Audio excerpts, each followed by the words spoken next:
Hey guys, and welcome to my first Let's Play. I'll be covering Broken Sword, The Shadow of the Templars, Director's Cut. It's been a while since I played the original, and this will be the first time I've actually played the Director's Cut, so I'll probably be making some comparisons and whatnot, but I'll try and keep it to a minimum. I wouldn't mind covering actually doing a Let's Play of the original once I finish this. So, yeah, stay tuned for that as well. Anyway, yeah, I started a new game earlier because I wanted to test sound levels and whatnot. So hopefully this should be fine. Anyway, let's get this going. Paris. City of love, romance and dreams. So they say. I used to say it too. But ever since that day, the day of the murder, I've always associated my beloved Paris with death.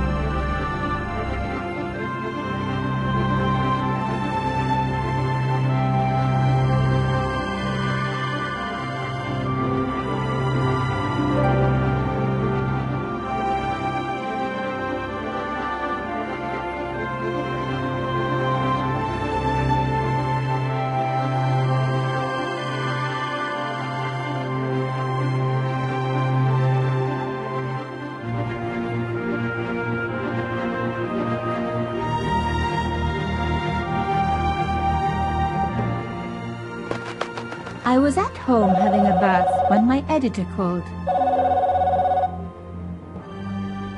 Collard, get your ass over to the Palais Royal now. You got an interview. With Pierre Carchon. Yes, the Pierre Carchon. No photos, so leave your gear at home. He asked for you personally. Don't ask me why. Anyhow, this could be big, so if he makes a pass, don't forget. Just smile, say yes, and keep taking notes. So charming and so very apt. Pierre Carchon was a media king, a national hero, and one of the most infamous adulterers in Europe. He and his wife Imelda were just one step down from royalty. Whoa, I hate mimes, but unless you humor them, they don't go away.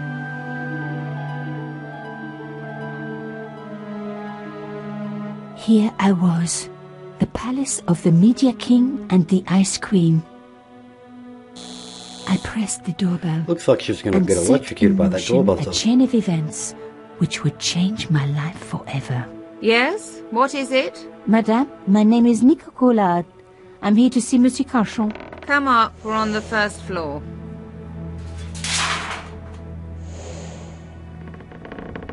Madame Carchon, it's a pleasure to meet you. Yes, I'm sure. The Ice Queen was certainly living up to her reputation.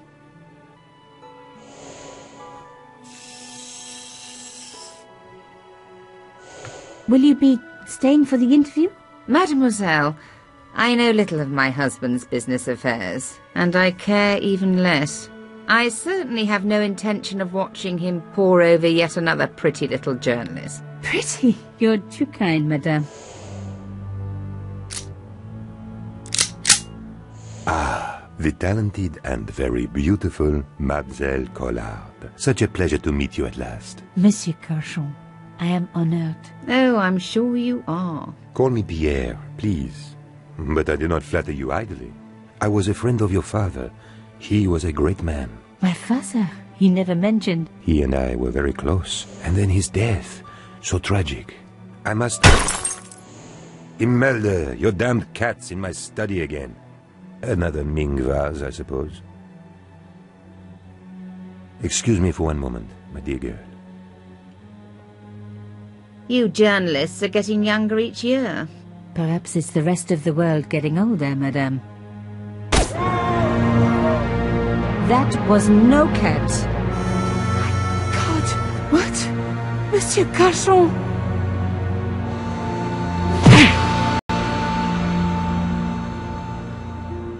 Sucker punch. He's dead. I must call the police. You'd better stay here. There was a man. It was the mime. Do you think he... Well, I believe we can rule out suicide, don't you? No wonder they called her the Ice Queen. She would have been top of my list of suspects if I hadn't seen the attacker myself. And if I hadn't come across a couple of murders just like this already. One of the most important men in Europe murdered. And here was I, Nico Coulard, alone at the scene of the crime. Should I wait for the cops? Or start my own investigation? It was a no-brainer. Of course. You wouldn't have an adventure game if you just ran. Okay, how to play. Okay. Don't really need that, it's very straightforward. I probably won't be using the hint system either. Okay. Oh no. Those little flashy light things kind of makes the game a bit easy. Anyway, let's get to it. A bust of Pierre Carchon, humble servant of La France. The bookcase was filled with obscure first editions.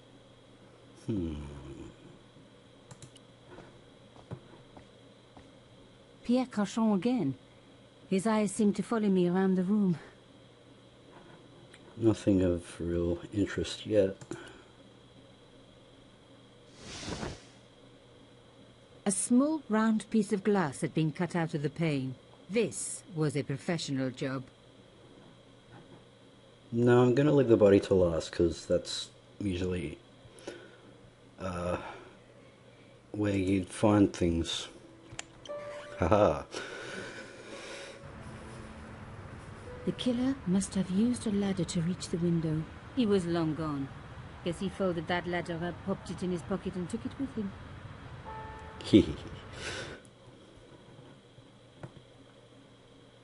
Little joke. They always seem to be able to put things in their pockets, no matter how big they are. Mimes and guns don't usually go together, but I had an idea that this was no ordinary mime. I'd come across this murderer before, and written about him. The costume killer, at least that's what I'd called him. That's creepy. Okay, I'll pick up that. It was one of my hair clips. My favorite, in fact. It must have fallen when I was knocked down. So this whole starting sequence is new, which is cool. Like, adds a bit more to the game. Some people hate searching corpses for clues. Me, I'm okay with it. Reminds me of an old boyfriend. That's a little creepy as well.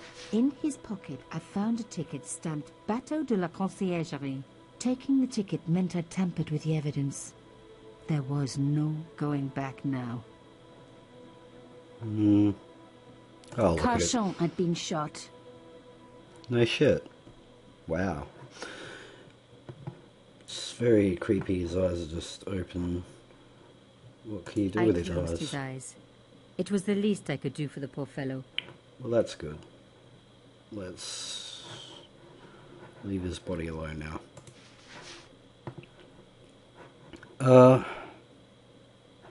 Looks like that's about it for the room, so I'm gonna leave it for this video, and join me next time and we'll poke around some more.